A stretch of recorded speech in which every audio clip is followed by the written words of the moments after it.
it's just been tiring, I think, for them. So they were trying to, I think they'd like find some place where we can actually have like a break. Like I don't think they might come over so often having the kids come over there at all, but it's just like kind of keeping that separation would be something they're trying to look for. So I don't know. Well, at least they have a place to go. See, that's me. I don't have a place to go no matter what. I even talked to my mom tonight, Oh yeah. and she said no. Wow. So I'm like, okay. Yeah. Yeah. So it's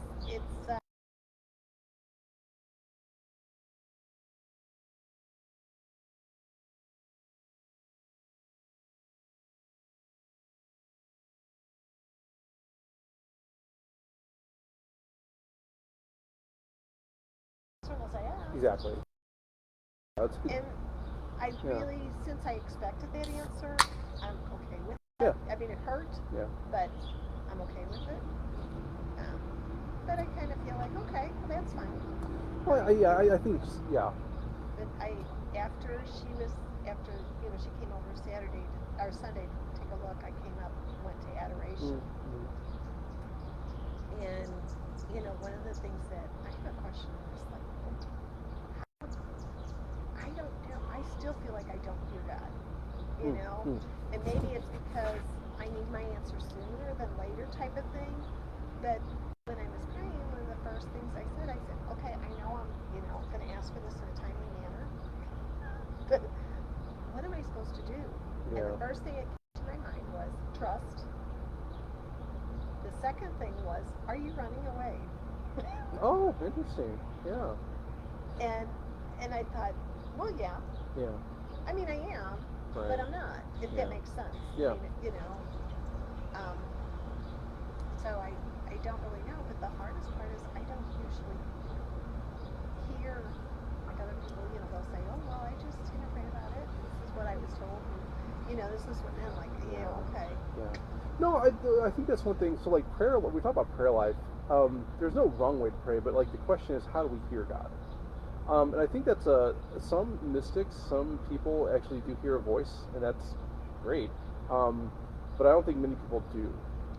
So you're not alone in that. I think what the question is really more, um, how do you perceive the answers from God, and are you opening yourself to actually receiving those answers? Because I think oftentimes we tend to think, well, God should tell me, I should know right away, and that's really not how God works. Sometimes He does. Sometimes He's like, yeah, you know what? Here's what you should do, and more it's like a thought, an idea, a feeling that you get that you wouldn't have had otherwise. Right. So I think that's part of it. Um, Part of just being attuned to message you're getting in your life. So that whole adage about praying always, right? I think a lot of us don't really necessarily do that, or at least not um, receive the answers in those ways all the time. So in other words, the answer could be probably given to you in some way, subtly, in some way, but we're not always attuned to that subtlety. Um, Sometimes, but so God still works through that. I mean, so it just means He makes it more explicit sometimes. And a lot of that is the people we surround ourselves with, maybe the media we consume, maybe message we're getting from, even in the quiet of our heart, these ideas or feelings that are popping up that we typically have a sense that it's not from us. I will say that personally, when I'm in a prayer, the meditative or contemplative, what I meditative it's more of a theological discussion about ideas or concepts that I would never had. I wouldn't have had. It's something that was implanted in some way. When it comes to like discernment, though, which is what you're kind of talking about, it's more of like a feeling or like kind of a prodding that kind of directs me to a certain way. And the way this is what Ignatius Loyola would say when it comes to the rules of discernment. The way we know it's from God is if the end result gives us a sense of joy, happiness, peace. That's from God. If the end result gives a sense of disgust or despair or anger, that's not of God. So now, with that said, Mm-hmm. I had done a study, last spring, and at first I had the comfort. I Mm-hmm. felt like, okay, this is it. But then the anxiety set in about, oh my gosh, I need to, and it's like it was overwhelming type Yeah. of thing. I'm not sleeping the last couple nights, low 2 nights ago I slept, but the dream was. Yeah. But it was more of, okay, so is that unsettling because of everything moving so quickly, Right. or is it because I'm not supposed to? Well, notice that when I said the end goal, I didn't mention anxiety. Right. Because the anxiety is coming, I think, and it's probably appropriate that you heard the word trust. Mm-hmm. Because that's where the anxiety would come from, is our lack of it. So, it's not to say that in the process of getting to that goal, there won't be anxiety, there won't be some frustration. But we also trust that God's going to give us the grace to persevere through it. Because if it's truly from God, God will help us to get through it anyway. So that would be like, hey, people come around at a certain point that, I didn't expect, or something happened I didn't expect, actually pushing me more in that direction. Or in God's time, not in my time, like, getting my finance, oh wow, now I just got an inheritance or something. Those kind of moments are basically God prodding you in that way. So it's not to say that you won't be anxiety, there won't be frustration in it. But if it's truly of God, the end goal is giving you still that sense of peace, joy, and happiness. And God's giving you the grace to persevere through that anxiety and frustration. Also, we tend to call that also spiritual warfare, because when we talk about the evil one kind of ingraining himself into that one, if it's truly something that he doesn't want you to do, he's going to make it harder, more difficult, make you more anxious, make you more frustrated in it. But that's actually confirmation that you should be doing it. Oh, okay. Right? So anyone who's gone through like a vocation in life, especially like, a big thing, right? They realize there's a moment where the evil one sets in to kind of put these roadblocks up. And if you don't have a good spiritual director, don't have an understanding of what they actually are, it could lead to some unhappiness, because all that really is an affirmation you're on the right track. Because if you really, let's put it this way, if he didn't want you to do it, or if he did want you to do it, it'd be much easier, right? Right. Because that means he wants you to do that. His will is being met. If you have that against his will, it's going to become harder just because he doesn't want you to do it, right? That's true, but then you don't want it to be harder. If it is his will, but if it is his will, right. Then I do this, which that's, always what I say, is this what you, Yeah. Is this what I'm to do? Sure. And, it's kind of like, okay, do I just persevere through it and just say, okay, this is really not, God is still wanting me to do this, but it's just the devil putting up the roadblocks. Yeah. I mean, which has been my life. Yeah. So, my it's a constant question though of that. Is there a sense of happiness, peace, and joy in the end result? So, okay, let's say I get through all this thing and I get to this end goal. So let's sell the house. Let's say I sell the house and I find a new house and I'm living in that new house. Does that give you a sense of peace, joy, and happiness? If the answer to that is yes, that's where God wants you to go. And how you're getting there, yeah, it could be difficult. Because the old adage would be, well, if it is easy, would it really be worth it too? Right? That's not to say that every discernment should be that way, or everything that happens should be that way, but the biggest things in life, the greatest things in life, there has to be some sacrifice involved with it, right? Otherwise, that's what Jesus did on the cross, right? Because the greatest good for us was his sacrifice for us. And if it weren't difficult, it wouldn't be worth it for him or for us. So again, there's kind of a maxim that says, like, usually the path of the most resistance is the best way to go. That's not true all the time, but I think oftentimes that's God kind of trying us actually to grow our will, our virtue, our determination towards him. So that's why trust, I think, is a very important word to focus on there. Right. Because if God truly is wanting you to go there, he's going to allow you to persevere through that and give you the grace to do so. And he always has. Yeah. That's the thing. Right. But everything, my life has been nothing but roadblocks. It's like, as soon as it starts looking good, it's Yeah, and so it's been a constant, but at the same token, there's been a lot of blessings. Yeah. There's been a lot of blessings. And I would imagine if you were to reflect on those for a while, what you'll find is the blessings outweigh the roadblocks.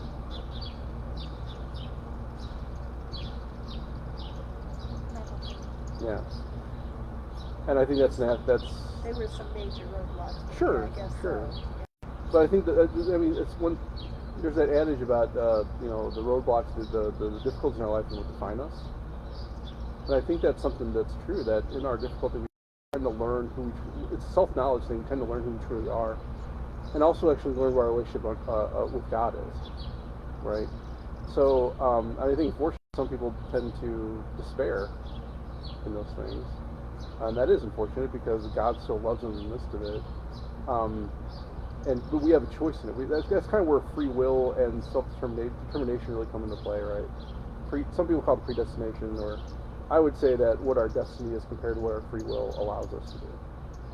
Because we're all destined for one place, or one state of being, I guess is a better way to put it. How we get there is up to us. How we get there is up to us. How we choose to work with God's grace and how we don't. And that's a tricky thing because it would be, we could say, well, just be easier, God, to just like do this for me, make me just your puppet, and just But then I have actually told them, God, please take away my free will. Right. Just go ahead and make it. But then the question was, where's God's love in that? Right? If God just pushes us and like pushes around like a puppet, that's not love, right? That's dominion. That's mastery, right? So, and God doesn't operate that way. He is pure love, and he works in that love, and He wants us to choose Him, wants us to turn to Him, right? But He also understands that we don't all the time, but yet He still loves us. It's kind of because if it were a human relationship, any of us who have actually just been completely turned away from, neglected, abandoned, we would tend, in our human condition, naturally and rightly in some ways, we wouldn't pursue that relationship anymore because that would be an act of lunacy, right? Not to say that God's a lunatic, but God can't help but love us even when we do these things to Him. And you can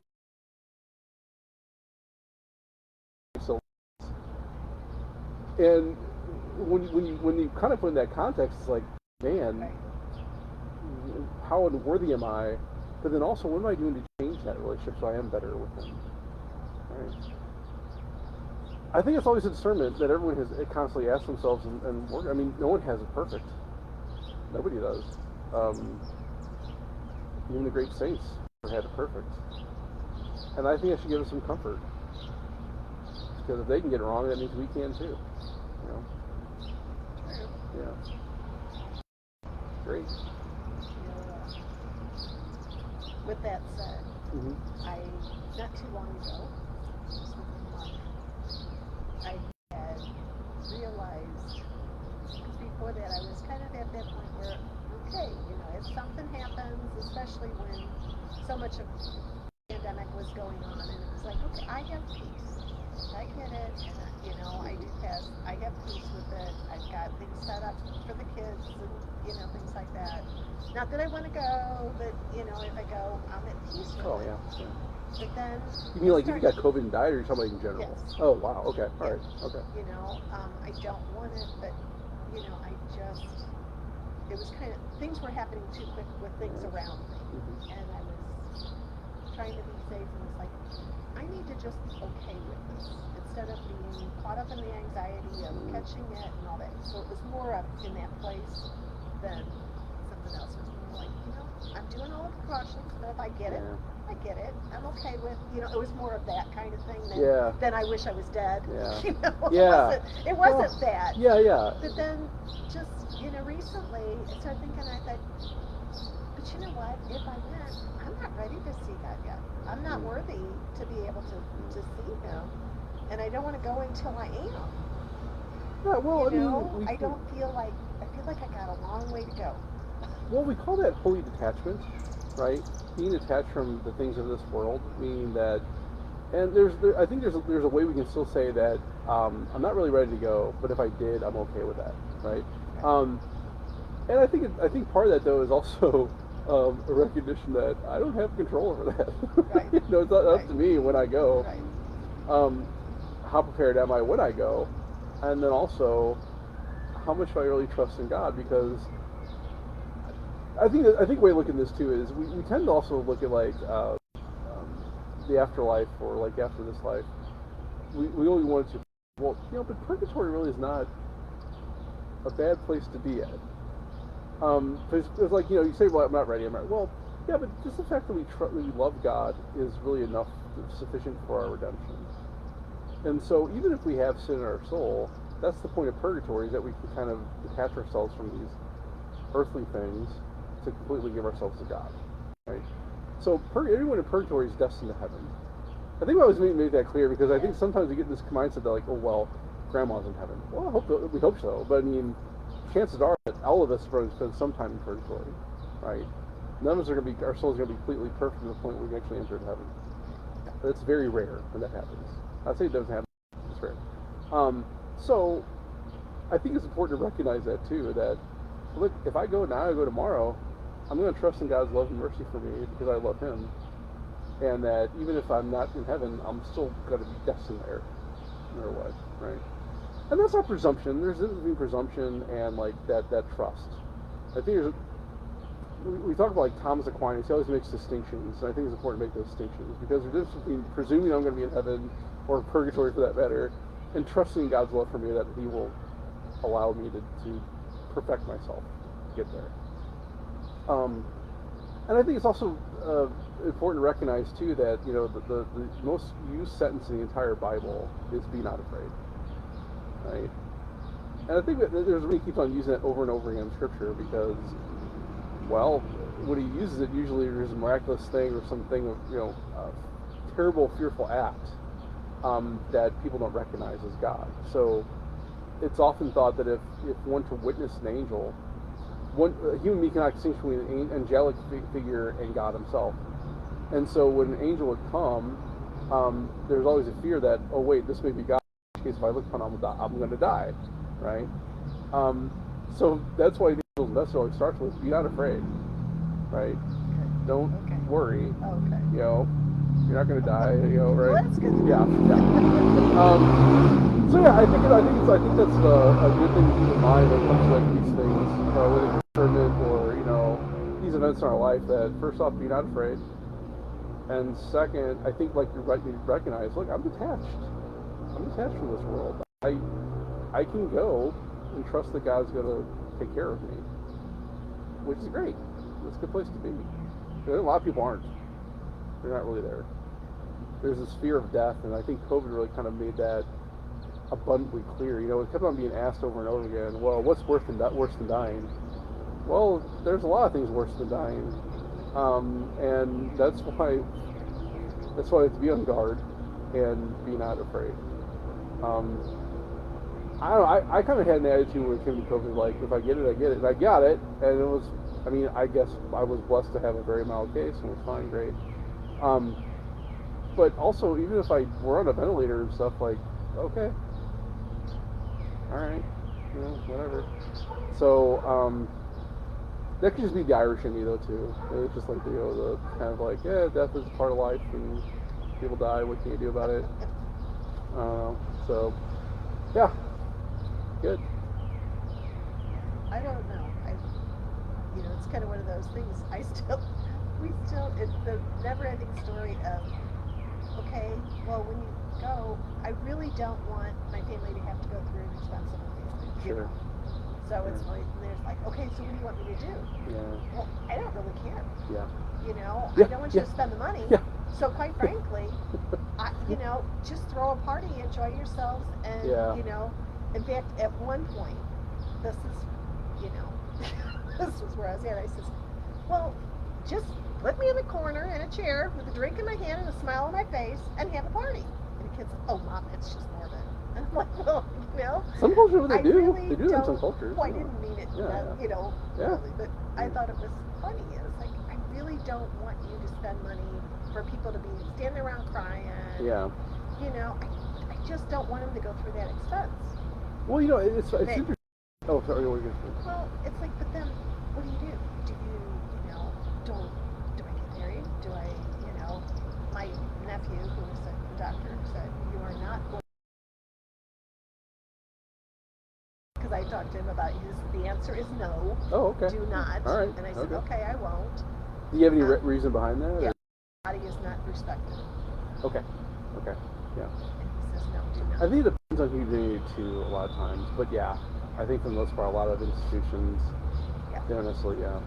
So, Yeah. he said, do not. And it's like, okay, do I, go to cremation, and then what do you do? I mean, it's like, I don't want him to go through the expense. Mm-hmm. Well, I think the part of that too is we talk about things like funeral arrangements and all that kind of stuff, end of life issues. It's always important, I think, to have some directives, and I think more importantly is to have someone that has that power to make this good. Yeah. I have that. It's just I can't decide on that part of it. Yeah. Everything else is done. But I think when it comes to the funeral, I think one thing that we tend to miss sometimes too is the funeral's not for the person that's deceased. Right? It's meant to bring. It was more of the expense of it is the reason. Right. Oh no, that's what I'm saying. I don't think it's wrong to think about that either. That you want to be that burden. So I think most families probably appreciate. I know as a priest, like I really appreciate it if when I meet with a family at the time of someone's demise, if they have everything arranged, that makes it a lot easier for me. You know what the reading is. You know what you're going to do. Okay, great, perfect, easy. It's oftentimes people don't get to that point. And so what I tend to find as a priest when it comes to being with families, they just don't know what to do. And so it's like this big that, and also people getting ready for marriage, like they don't know how this works either. And I guess part of it is I never really thought about it because I hadn't had to deal with it from that side ever. And as a priest, we're actually required to have all that stuff ready by the time we're like within a year or two ordained, which I still have to do that for me, but whatever. Yeah, and I think that's the thing is that we tend to focus on what does the person want or what does the person want to have happen, rather than how do you to be comforted in this time of mourning. How is it going to help you to let go of this person temporarily, of course, but to let go of this person and let live your life through the gifts they give you. And I think it's focused too much more on like what we're going to do with the body, how we're going to do this, blah blah blah. I saw that recently with my uncle. Unfortunately, my dad has had a lot of experiences. His mother passed away at an early age, and my grandfather passed away when he was in his 20s. So he has had a lot of experience with dealing with these things. So he knew exactly what to do. But it was so interesting to me that there was so much focus on what are we going to do with the stuff, the material things, his body, all that thing, and not so much on how are we just going to receive the gifts God's given us in His life and move on with our lives. I think a lot of families deal with that. Some there's practicality involved with it, but I think the focus really should be more on the gifts that we've received from that person that's died and how God was present in that. We tend not to focus on that. But how do you focus on that part? How do you get? Well, typically that comes out. If I was to set things up, how would typically that comes out through the homily, right? And more so through the meeting with the families. Like that's one thing that's kind of always important, I think, for priests is to meet with the family after someone dies, to give them that direction, right? I think the way I have it set up here, usually we have them contact a funeral home, which is not a bad policy, but also that can be detrimental too, depending on which home you talk to. Because some people have different ideas about, different things. I would probably prefer they come to talk to the priest first. And just kind of let's have a discussion about, first off, okay, what were the person's wishes? Okay, fine. But how is that going to help you, and what do you need as far as to help you grieve and also help you move on with your life? I think that's lost too, is the grieving process. We as Americans do not know how to mourn or grieve. That's what I'm worried about with the cremation, because you really don't. The closure isn't there. There is kind of a lack of closure in that. That's true. And also, I mean, it's always a big question. What's interesting is this brought to my attention recently, and I didn't realize this until I read it again. But in the funeral rite for the Catholic Church, it actually cremation is an acceptable mode of interment, which is fine. But the church assumes that the body's going to be present at the funeral mass, and most people don't do that. No. So if they get cremated, they're going to get cremated before they come to the funeral mass, right?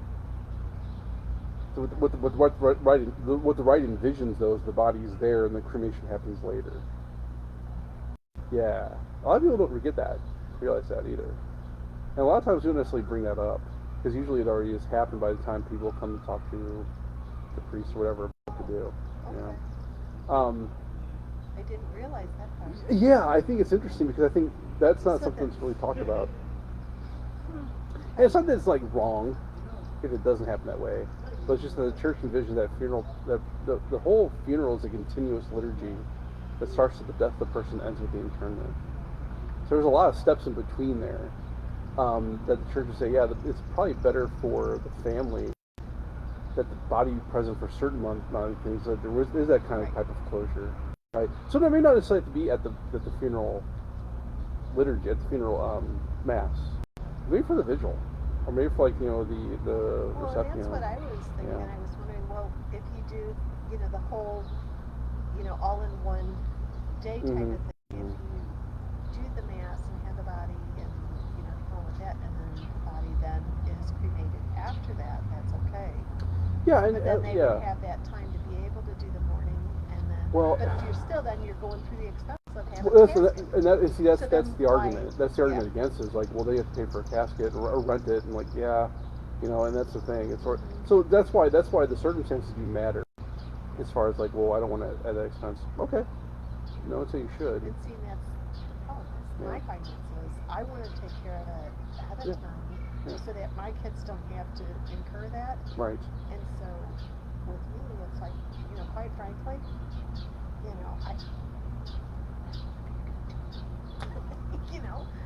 Well, but then again, also too. What's the cheapest way to do this? Here's the other side of the coin, though, Mary. At that point, you wouldn't care anyway, right? I mean, that's what it comes down to. Like, if I go, I don't care what they do with my body. It wouldn't matter to me. I don't really care. I mean, that part doesn't matter to me.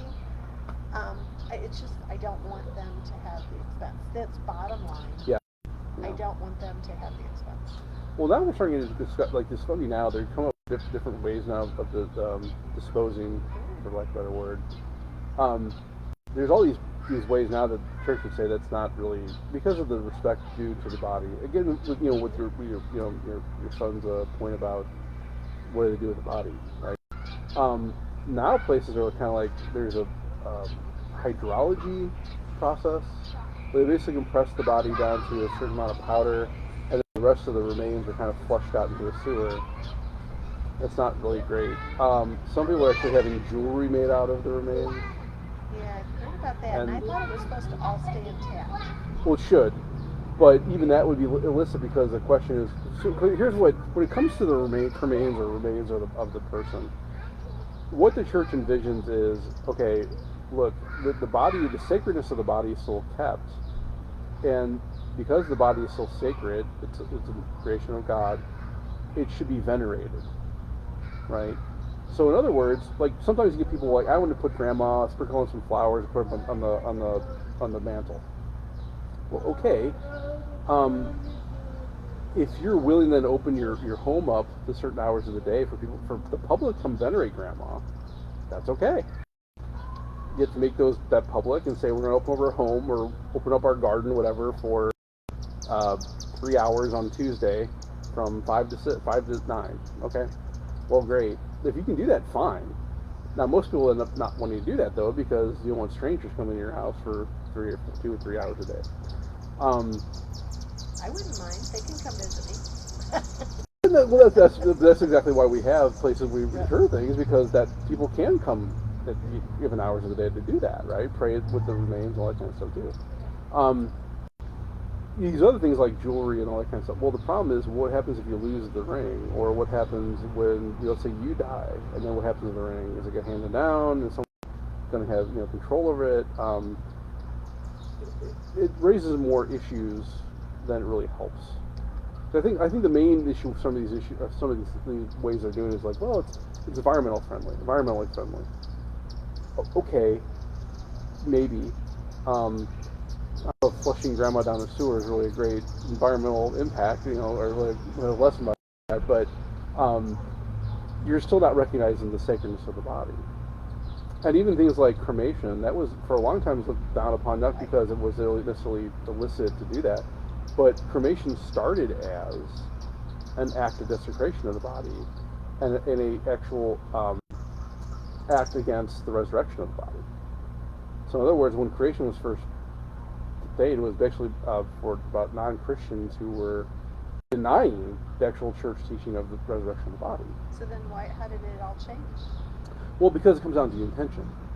So, like, in other words, yeah, if you want to have grandma cremated, fine, but you understand that there's still the resurrection of the body, right? There you really know there'd be an indication of that in someone's life, right? So what that usually comes down to, the fact they're having a Catholic Christian funeral indicates they recognize that. Otherwise, they couldn't have a Catholic Christian funeral, right?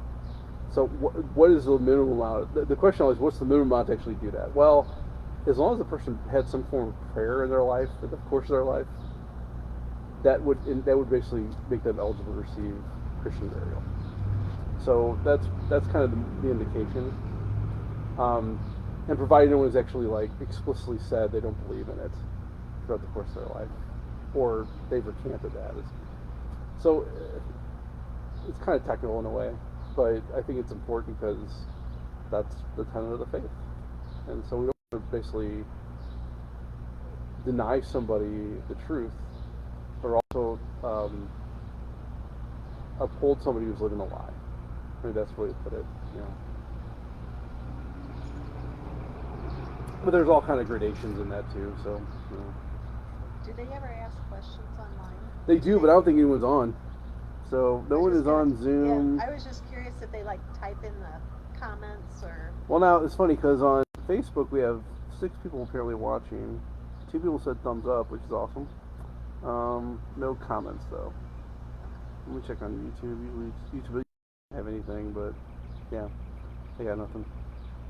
I was just curious if they had interact. There's a chat set up on these things, but very rarely you actually get questions on here. But yeah, that's all. I mean, that's all this really is. So, people, if you want to show up and come later. Oh, Tina says keeps on going in and out. Yeah, that could be my internet connection. Tina Coleman. Tina Coleman, yeah. Hi, Tina. Mary says hi, Tina. That could just be my internet connections, because I know for YouTube it's shut off now, so I'm going to have to link it somehow to Facebook. Yeah, my computer is old and decrepit, and it doesn't really work the best anymore, so I'm sorry if it's been spotty, but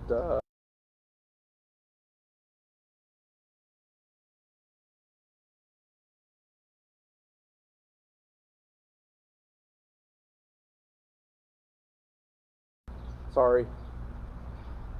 That's where we're at, though. All right. Well, if there are no other questions, I guess we'll go ahead and hope to see you guys next week, either in person or online. Otherwise, have a great night. Thanks, guys. My pleasure. Let me turn off Zoom here.